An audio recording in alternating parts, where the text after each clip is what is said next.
Welcome to Chess Match, Learn Chess with the Rochester Chess Center. I'm Ken McBride, and in today's match, we have two boys here, Dale Janicek and Harry Larson. Gentlemen, would you please shake hands? And then Harry, you may start the clock.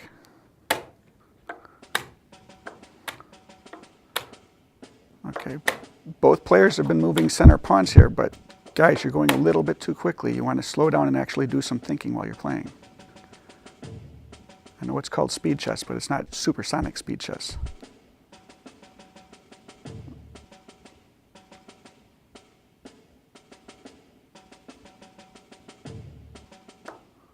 Okay, one thing you'll also notice these guys are doing, you don't want to, whoa, your knight's here. You don't want to move your knights to the edge of the board. They look at fewer squares than they would if they were in the center of the board. This knight on the edge only looks at 4 squares, where a knight in the middle of the board would look at 8 squares. And start bringing out other pieces too. You've got other knights and bishops that would like to play.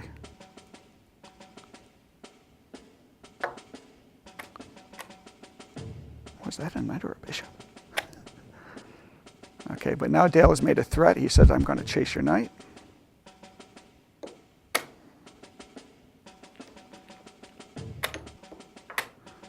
Okay, and we have check here. Let's see how Dale responds.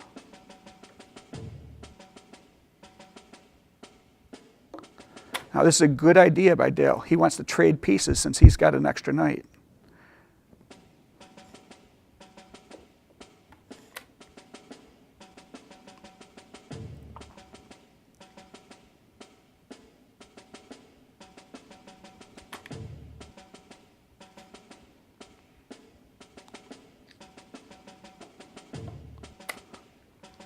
Okay, that's another good move. Bring out a knight towards the middle of the board.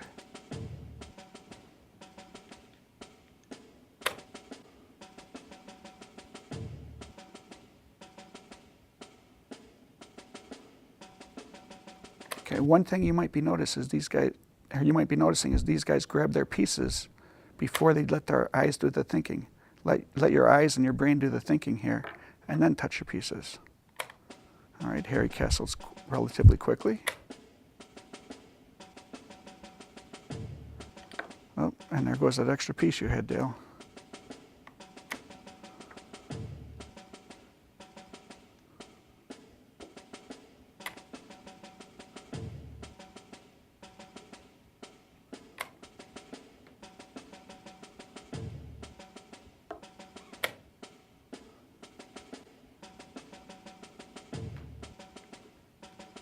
Okay, push the button. Now in Dale's last move, he had released his queen to chase the knight, but Harry saw through that and used his knight to make a capture.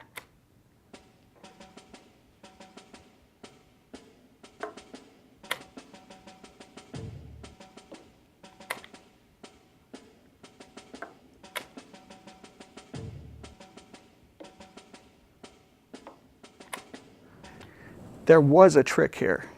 This bishop can actually take this pawn. If you take the pawn, I know you were scared of the queen taking back, but if the queen takes back, since this king is not castled yet, the rook can come over and pin the queen to the king. So you would win the queen even though you lost the bishop, and you'd lose a rook. You'd get the queen and a pawn.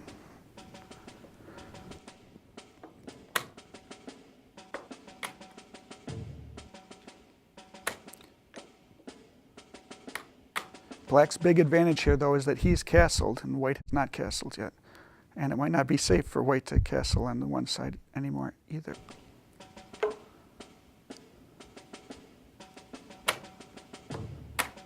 Oh, the pin we were talking about earlier. The rook has made an absolute pin of the queen to the king.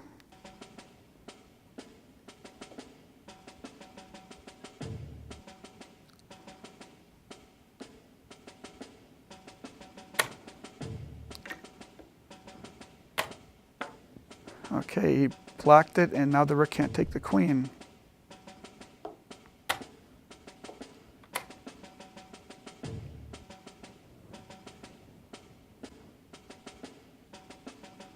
The bishop retreat made the pin happen again, and Dale says, I'll block it again.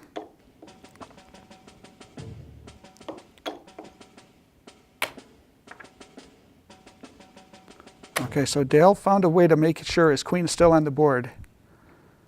Probably shouldn't still be there, but that's what happens in this game of speed chess.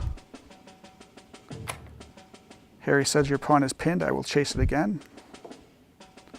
And Dale gets his king out of the center of the board finally.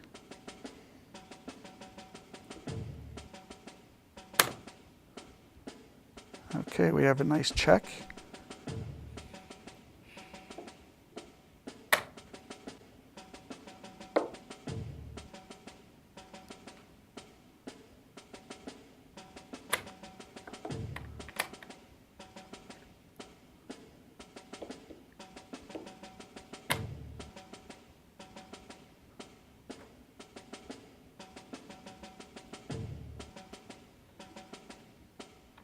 All right, this time it's black pushing white around the board. He says, I want to trade pieces because I'm ahead by a bishop.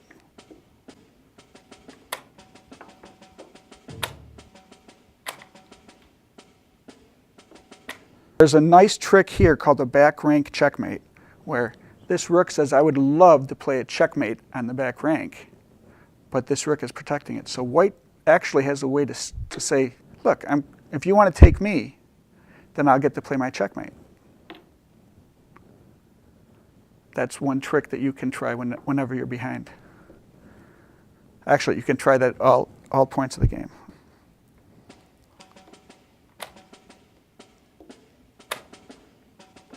Yeah, Harry said, oh, yeah, I just saw that trick.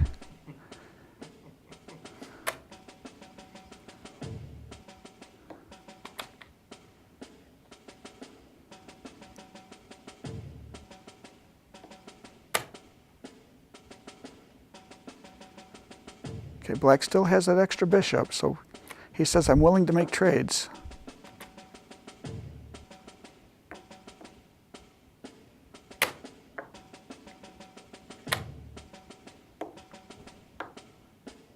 Stays on white squares.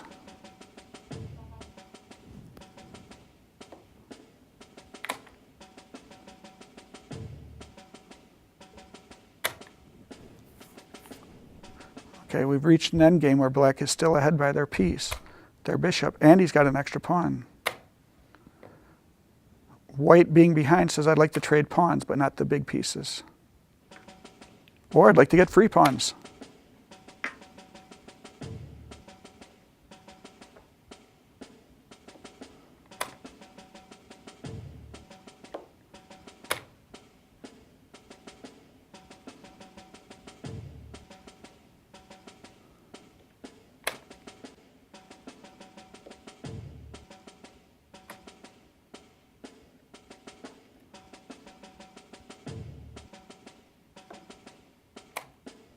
Yeah, the white rook has become very active, which is usually worth a pawn or two. I don't know if it's worth the whole bishop in this case, but it's usually worth some material to have an active rook.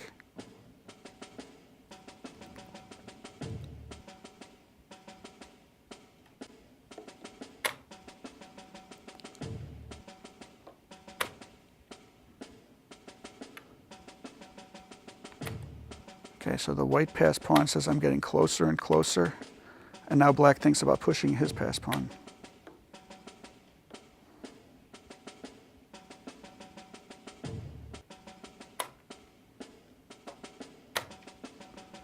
The white passed pawn now is, this a7 pawn is what we also call advanced, since it has only one square to go to. He was also advanced when there were two squares to go. Very dangerous pawn.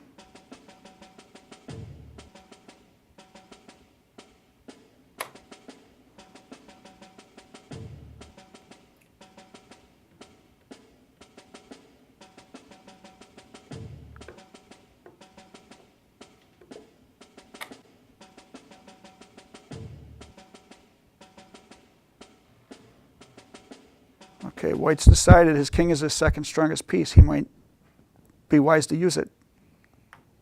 Black's king can't get in the game at all because of white's great rook on c7.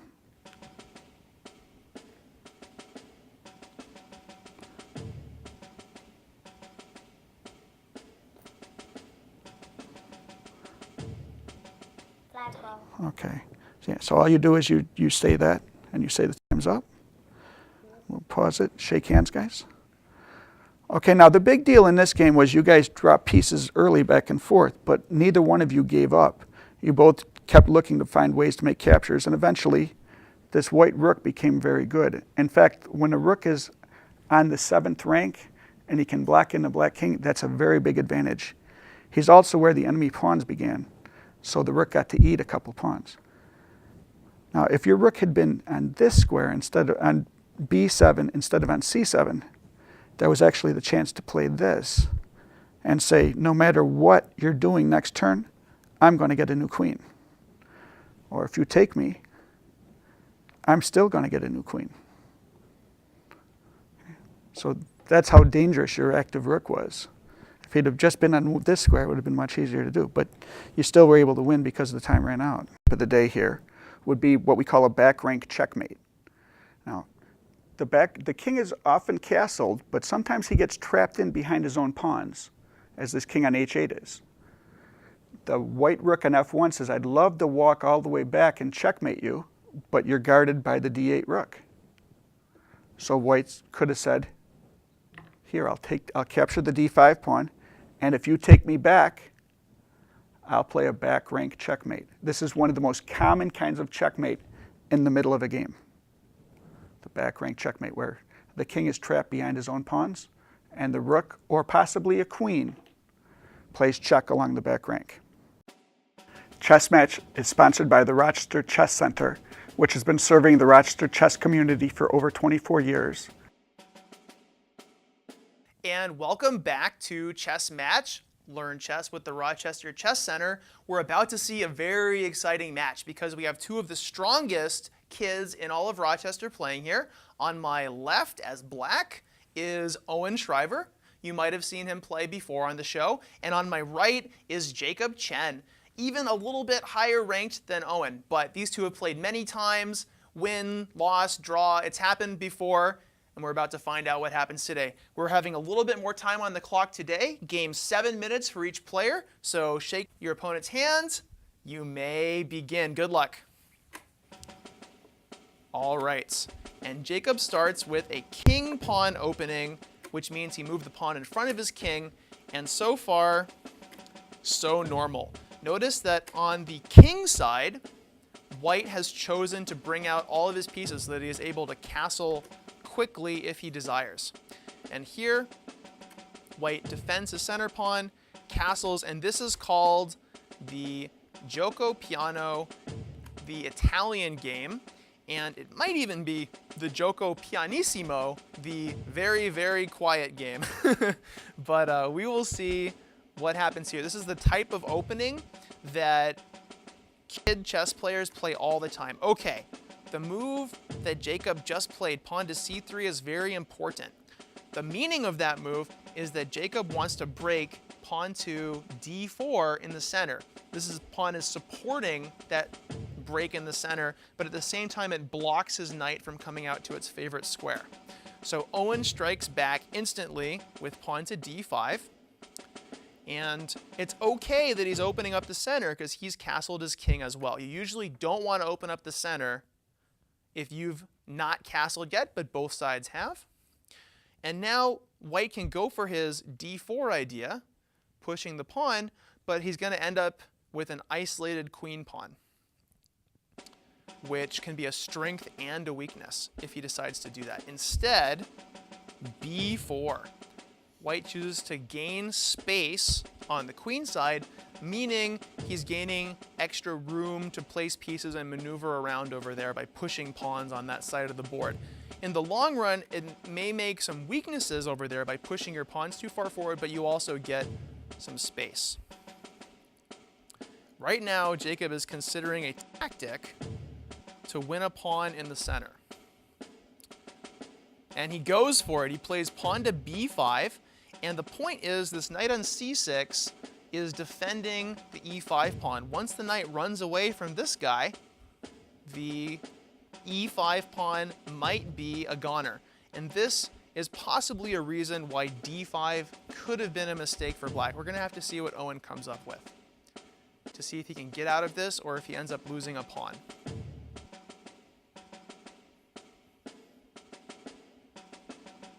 So try to think along with him. What would you do if you were black here? Your knight's under attack, and you know that your e5 pawn is under attack as well. So Owen chooses to save his knight, and he's attacking the light squared bishop on c4 right here. But that bishop is defended. Jacob follows through with his plan, snatches the pawn.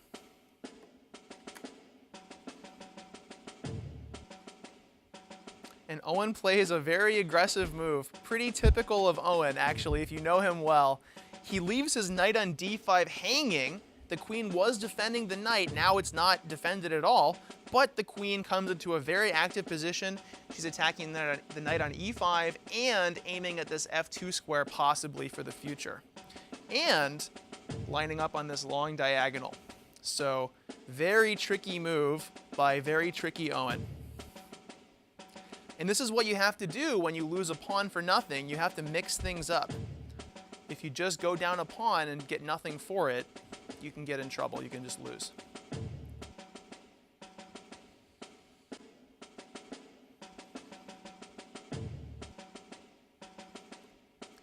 All right, so they go for the knight trade.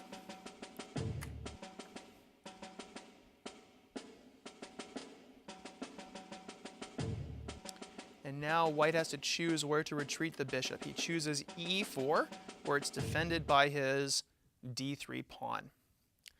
So white now is up a pawn, but he's got these weird looking pawns over here on the queen side that are hard to defend. Notice that this knight can't move very easily, or this pawn will hang. This pawn on b5 could be taken right now, possibly. So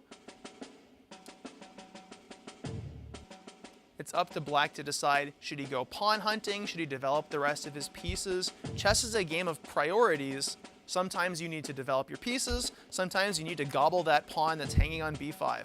And that's what Owen did. Now the material balance is equal, meaning they both got 2 pawns and a knight in their treasure pile.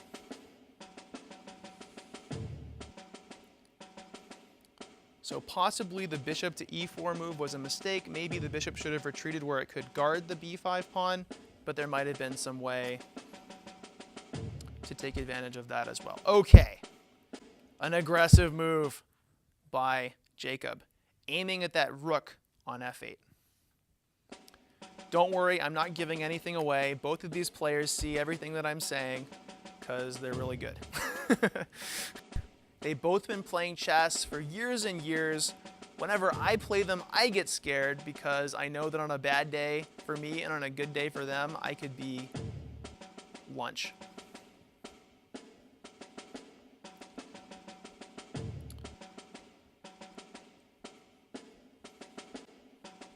Okay, so Jacob chooses to play pawn to c4 because he needs to develop his knight on b1, and as long as his knight's sitting there, as long as the pawn was sitting on c3, the knight was defending it. Maybe the knight wants to come to c3, now the pawn is defended as well. So we actually have a very, very interesting game here. The material is even. The development is more or less even. Black has this kind of bad knight on a5. Why is that knight bad? It's bad because it can't move to very many squares. It can't go over here to b3 because of this pawn. It can't go to c4 because of this pawn. So honestly, the knight at some point has to take a timeout to move back into the game. But at least it's guarding b7 for black, so his bishop can develop. So Owen plays a very nice move, queen to e5. I'm not going to say anything else about that move.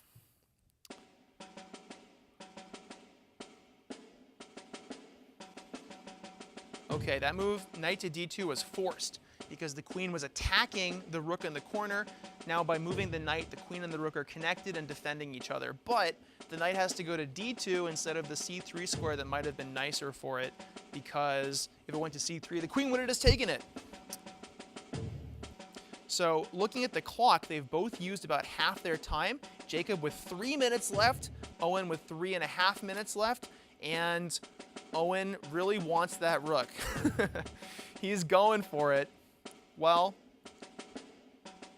I guess that doesn't leave many options for white. Okay, now notice that White had a choice of 2 squares. Where do you put the rook? On b1 or c1? Jacob chooses b1, which is 100% correct, because rooks belong on open files. An open file is a file, meaning a line up and down the board with no pawns on it. Notice that here the rook shoots all the way down the board and makes threats. Okay. So white is getting all of his pieces out, and black is still having a hard time deciding what to do with his bishop, and part of the reason is this b7 pawn is under constant pressure. If he ever moves the bishop away, this pawn might be taken. But as long as he doesn't solve the problem of developing the bishop, this rook can't get into the game, and white will slowly move ahead. But first things first, you got to save your queen when it's under attack. So Owen saves his queen.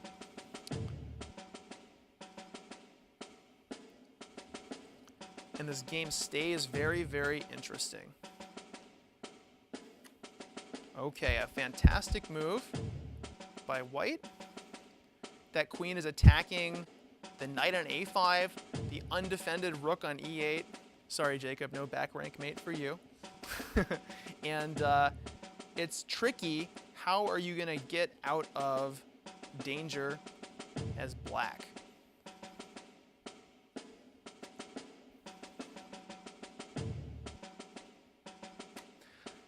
As expected of Owen, a counter-attacking move. He doesn't just defend, he tries to defend and attack. By moving his bishop out, finally, the rooks are connected, meaning the rook on e8 is defended, and he makes a counter-attack on this bishop and this pawn if the bishop moves. So Owen is playing very, very actively, which is something that both of these kids are known for. They're both very active players, which is a good thing to be if you're a chess player.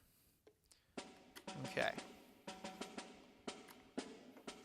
A bishop trade, and now that pawn on d3 is under attack. So Jacob defends it while attacking the bishop. So notice that even when they're defending, both players are attacking.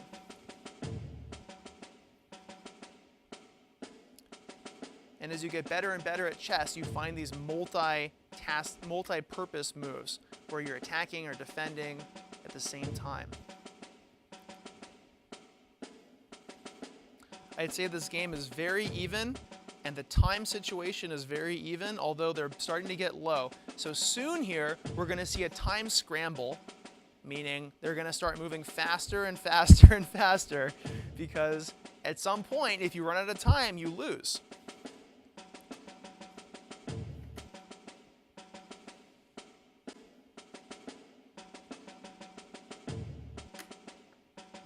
All right. So a little tactical shot here. It looks like this pawn was defended, but if white takes it, his queen will be eaten by the rook, or captured or taken, whatever you want to say. I like eaten.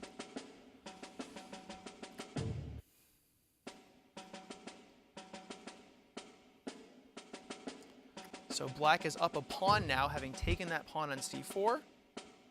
But when the smoke clears, there's a double attack on the b7 and a7 pawns by the queen and the rook. This is why open files are so fantastic for your pieces.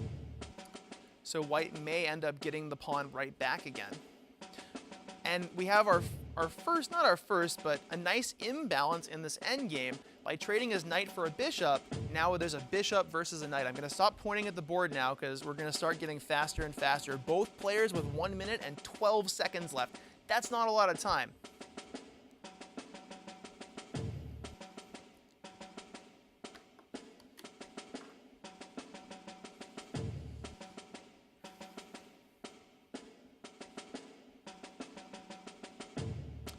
And both players have to watch out for back rank checkmate, meaning if their rooks all leave the back rank,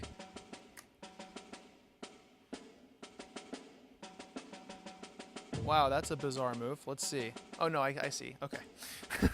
I missed the backward defense of the rook. In chess, it's hard to see backwards moves. I didn't even notice that the rook was defending the bishop backwards, but it was. And now black has recast his bishop, maneuvered around to a different diagonal to put pressure on f2, and that forces white to move his rook from an active position into a passive position. Things are looking very good for black. Now, black wanted to play rook takes pawn, but he couldn't because he would get back rank checkmated possibly. So that's why that strange little h6 move. And a bizarre turn of events. When you get into time pressure, sometimes you just hang your queen. So things are looking grim for poor Jacob, but he had played a fantastic game up until this point, and classic to Owen. Okay, I was gonna say he stacks a piece, but actually it was a tactic where he wins a exchange. Okay, now he's up a queen, and he has to win in 20 seconds. Even though he is up a queen, if he can't win in that time, he might just flag, meaning lose on time. But such a thing would be unlikely. Oh my. The rook sacrifices itself to blow open the king side, and checkmate. Good game, you guys. Very nice. At the end, 11 seconds versus 9 seconds. You see that they fought all the way to the end, and if they had a little more time, that queen blunder at the end wouldn't have even happened. So shake hands, guys. Great game, and I think it's time for a rematch. All right, and now for our tip of the day from that game we just saw. As you can see, at the higher levels of chess, you find moves that have multiple purposes, multi-purpose moves. You don't just attack, you attack and you defend at the same time. You don't just defend, you defend while attacking. If you can do that, your moves will be more powerful and you will be more successful. This has been Chess Match, Learn Chess with the Rochester Chess Center. Thank you for watching, and now we're going to go to our chess benefit of the day and also to see what clubs you can play in around Rochester. Thanks for watching. And now for our benefit of the day. The benefit of the day is that chess allows you to create a puzzle and solve it. It has been proven by studies that you want to solve problems, and chess allows you to do that. Another great benefit of chess, especially if you're here in Rochester or the Rochester greater area, is that there is a great chess community for kids. There's the Rochester Chess Center, all sorts of kids tournaments, classes, lessons. So if your kid picks up chess, it's going to be great for them. Huge community, lots of friends, and it's great fun. It was a very close game. It was a very close game, yeah. I was fighting for the center of the board and concentrating on developing my pieces. And he was concentrating on a couple of certain squares like f4, maybe f5 and g5. I got my rooks lined up in what we call a battery, and he very cleverly put a piece in between that battery, and my rooks could not help each other.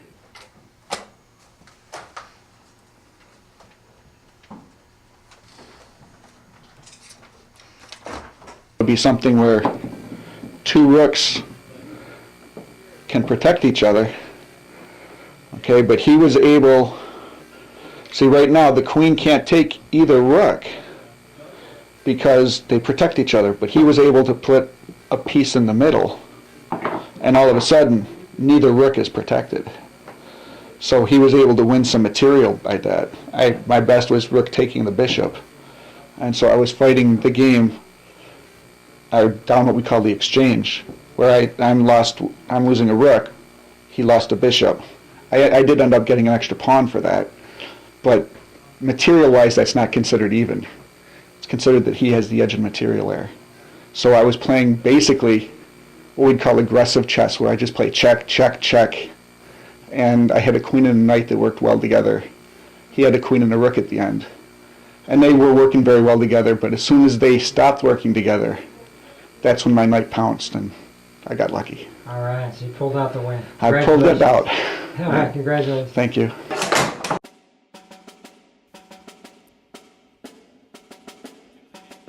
Okay, let's set it up. Good game, you guys. That was a fantastic game, actually. Close the door. Close the door. Close the door. Stay out. Stay out. Yeah. I'll tell you when it's in. I'd have to come up with some other things in order to spatial sense and geometry. I could definitely do that.